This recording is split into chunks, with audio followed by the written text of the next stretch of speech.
이게 없다면 당장 광고부터 끄셔야 합니다. 요즘 광고 효과가 예전만 못하다고 느끼시는 대표님들 많으실 거예요.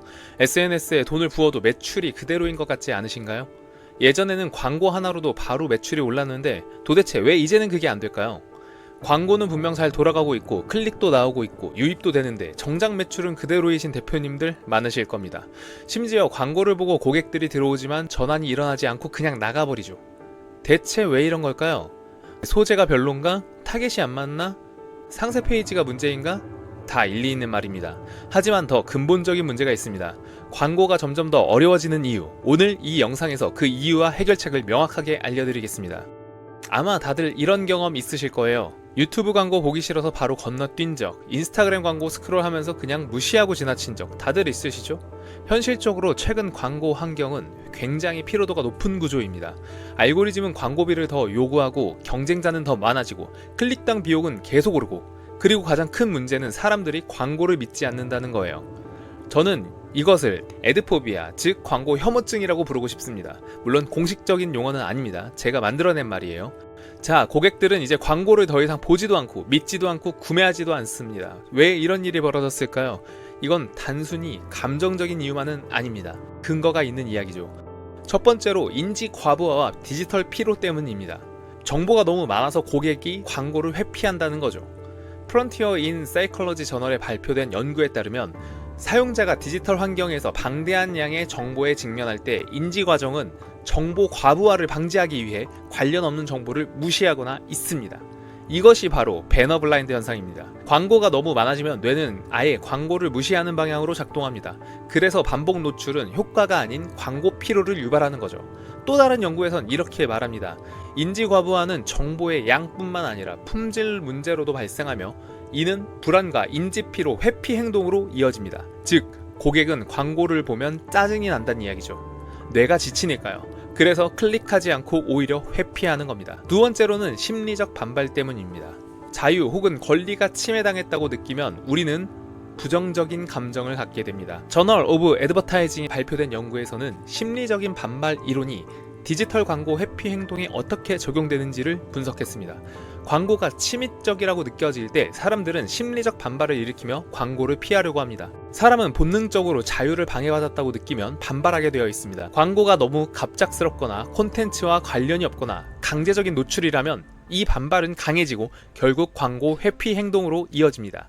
인스타그램 광고에 강제 노출되었을 때 사용자의 자율성이 위협받는다고 느끼며 그 결과 광고에 대한 거부감이 높아집니다. 이건 단순한 감정의 문제가 아니라 심리학적으로 입증된 광고 실패 메커니즘입니다. 자, 이제 고객 입장에서 다시 한번 생각해 보겠습니다. 광고를 클릭해서 상품 상세 페이지에 들어왔습니다. 그런데 브랜드명은 낯설고 제품 설명은 비슷하고 디자인은 어디서 본 듯한 느낌이고 후기를 찾아보니 온갖 칭찬 일색. 뭔가 이상하죠? 그럼 고객은 무슨 생각을 할까요? 아, 여기 또 똑같은 제품 중 하나네. 그리고 5초 안에 나가버리게 됩니다. 광고가 문제가 아닙니다. 문제는 그 이후에 아무런 기억도 남지 않는다는 것입니다. 고객이 브랜드를 신뢰하지 못하고 기억하지 못하고 감정을 느끼지 못하면 광고는 무의미해집니다. 브랜딩은 반드시 다음 두 가지 결과를 만들어야 됩니다.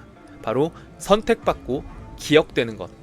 만약 대표님들의 비즈니스에 이것이 빠져있거나 잘못되어 있다면 지금 당장 광고를 멈추셔야 합니다. 자, 여기서 필요한 것이 바로 브랜딩입니다. 뭐야, 또 브랜딩 얘기야? 당연히 이렇게 생각하실 수 있습니다.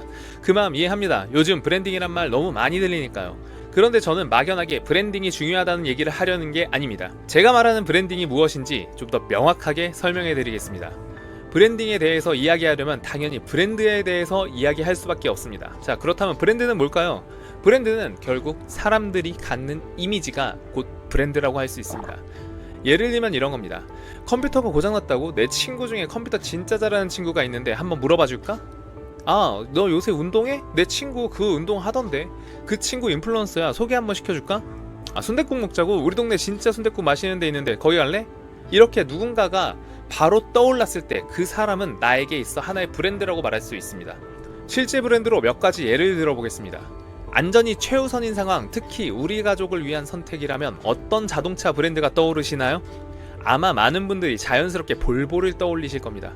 볼보는 수십 년간 안전이라는 가치를 최우선으로 제품을 개발해왔고 그 결과 볼 보는 곳 안전이라는 매우 강력하고 신뢰도 높은 브랜드 이미지를 구축했습니다.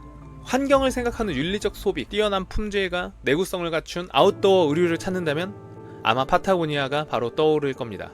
파타고니아는 우리는 우리의 터전 지구를 되살리기 위해 사업을 합니다 라는 사명 아래 환경보호와 지속가능성에 대해 진정성 있는 메시지를 꾸준히 전달하려고 하고 있습니다.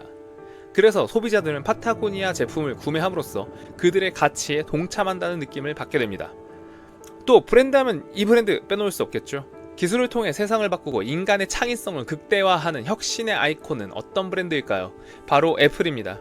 애플은 단순히 스마트폰이나 컴퓨터를 만드는 회사를 넘어서 혁신 그 자체, 기존의 틀을 깨는 창의적 사고, Think Different의 대명사로 인식이 됩니다. 애플의 미니멀하고 직관적인 디자인 철학, 사용자 중심의 인터페이스, 그리고 강력한 자체 생태계는 애플만이 할 수 있는 것이라는 독보적인 브랜드 이미지를 형성하며 전 세계 수많은 충성 고객들에게 단순한 제품 이상의 가치를 제공하고 있습니다. 이렇듯 다수의 대중에게 이미지로서 기억되는 것이 바로 브랜드입니다. 그렇다면 브랜딩이란 결국 대중 혹은 잠재 고객들에게 이미지를 기억시키는 과정이라고 볼 수 있겠죠? 그렇다면 누군가에게 기억되기 위해서는 어떻게 해야 할까요? 인간은 정보를 기억하기 어려워합니다. 우리가 단순 암기에 취약한 이유죠. 하지만 놀랍게도 이야기는 아주 잘 기억합니다. 왜 그런 걸까요? 스탠포드 경영대학원의 제니퍼 아커 박사의 연구에 따르면 스토리는 단순한 사실보다 최대 22배 더 기억에 남는다고 합니다. 아커 박사의 실험에서는 학생들에게 1분짜리 프레젠테이션을 하도록 했습니다. 10개의 발표 중 9개는 사실과 숫자로 가득 찬 내용들이었고 단 하나만 인간적인 이야기를 담고 있었죠. 결과는 놀라웠습니다. 청중의 단 5%만이 통계를 기억했습니다. 반면 63%가 이야기를 기억했습니다. 아커 박사는 우리의 뇌는 논리를 이해하거나 사실을 오래 기억하도록 설계되어 있지 않습니다.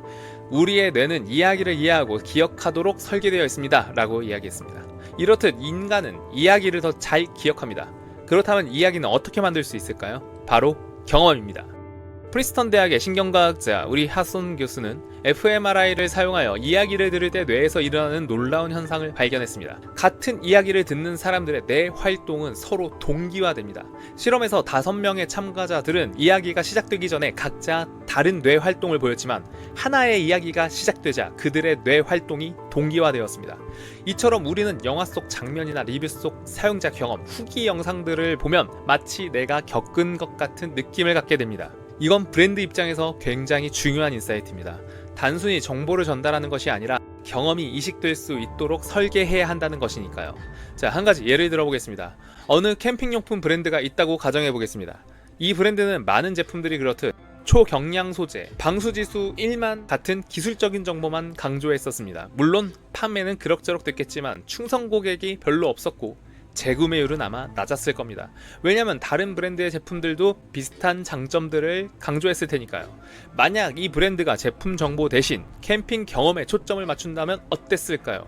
폭우가 내리는 날 이 텐트 안에서 편안하게 커피를 마시며 책을 읽는 모습, 가족들이 함께 웃으며 추억을 만드는 장면, 새벽에 텐트를 열고 마주하는 아름다운 풍경의 스토리를 만들어서 보여준다면 어땠을까요? 그리고 실제 사용자들의 캠핑 경험의 이야기를 모아 콘텐츠로 만들었다면 기술 스펙을 줄이고 대신 이 텐트가 당신에게 선물할 경험을 전달했다면 어땠을까요? 단순히 우리 제품은 이런 기능이 있습니다 라는 정보만 전달하는 것이 아니라 고객들이 어떤 경험을 하게 될지, 어떤 감정을 느끼게 될지 설계해야 한다는 것입니다. 스토리는 사람의 뇌가 가장 잘 반응하고 쉽게 저장하는 구조이기 때문입니다. 이렇게 간접 경험으로부터 시작되어 실제 구매 경험까지 일관성 있게 제공되면 사람들의 머릿속에는 브랜드의 이미지가 형성됩니다. 브랜딩이란 고객이 겪을 경험을 의도적으로 설계하는 일입니다. 고객이 우리 브랜드를 처음 접할 때 어떤 감정을 느끼게 할 것인가, 그 감정이 구매로 이어질 수 있는가, 구매 이후 어떤 인상이 남는가, 그리고 어떻게 기억되게 할 것인가, 이처럼 고객의 경험을 설계하는 것이 바로 브랜딩입니다. 브랜딩은 로고, 컬러, 슬로건 같은 것들이 아닙니다. 이런 것들은 브랜딩 과정 중 나오는 부산물일 뿐입니다. 그렇다면 지금 우리가 해야 할 일은 무엇일까요? 우리 브랜드는 고객에게 어떤 경험을 주고 있는가? 이 질문에 명확하게 한 줄로 정의해보세요. 몇 가지 예를 한번 들어보겠습니다. 우리 사진가는 소중한 사람들과 함께 사진을 찍는 과정까지도 즐거운 추억이 될 수 있는 행복한 경험을 제공합니다.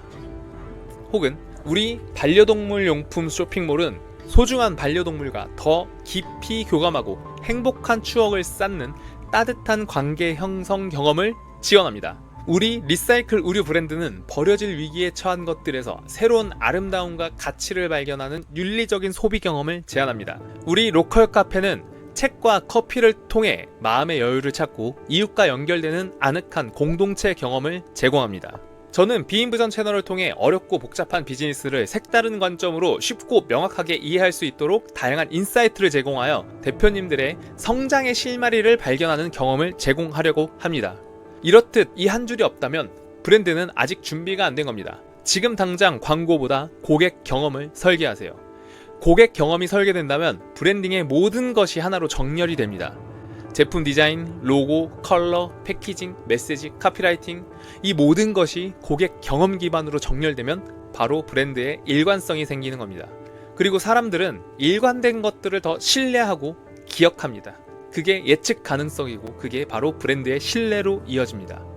자, 이제 정리해 보겠습니다. 광고는 유입을, 브랜딩은 전환과 재방문을 만듭니다. 고객은 광고보다 경험을 기억합니다. 브랜드는 거창한 게 아닙니다. 내 브랜드가 고객에게 어떤 경험과 감정을 주는지 설계하고 그것을 일관되게 전달하는 것, 그게 바로 브랜딩입니다. 광고를 안 해도 잘 되는 브랜드들이 있습니다. 그 브랜드들의 특징은 바로 기억에 남는 강렬한 경험입니다. 그래서 사람들은 자발적으로 이 브랜드를 공유하고 이야기하고 재방문하게 되는 것입니다. 대표님들, 광고 소재를 어떻게 만들지 고민하기 전에 이 질문을 해보세요. 우리 브랜드는 고객의 기억 속에 어떤 경험으로 남아있는가? 이 답이 없다면 지금 당장 광고보다는 고객 경험 설계를 시작하셔야 됩니다. SNS에 광고비 쓰는 것보다 고객 경험 설계에 시간을 쓰는 것이 훨씬 더 중요합니다. 왜냐하면 경험이 누적되면 그게 브랜드가 되고 브랜드가 강해지면 광고 없이도 입소문이 나기 마련입니다. 물론 마케팅을 하지 말라는 의미가 아닙니다. 마케팅과 브랜딩은 더하기가 아니라 곱셈이기 때문입니다. 대표님들의 브랜드는 고객에게 어떤 경험을 주고 있나요? 고객이 대표님들의 브랜드를 만났을 때 어떤 감정을 느끼길 원하시나요? 이걸 정의하고 모든 터치포인트에 일관되게 적용한다면 광고비를 줄이고도 더 많은 전환을, 더 많은 매출을 만들 수 있습니다. 여기까지 들으셨다면 지금 바로 실행해보세요. 내 브랜드가 고객에게 어떤 경험을 줄 것인지 혹은 줄 수 있는지를 댓글에 한번 남겨주세요. 서로의 아이디어를 공유하면 더 좋은 인사이트를 얻을 수 있을 겁니다.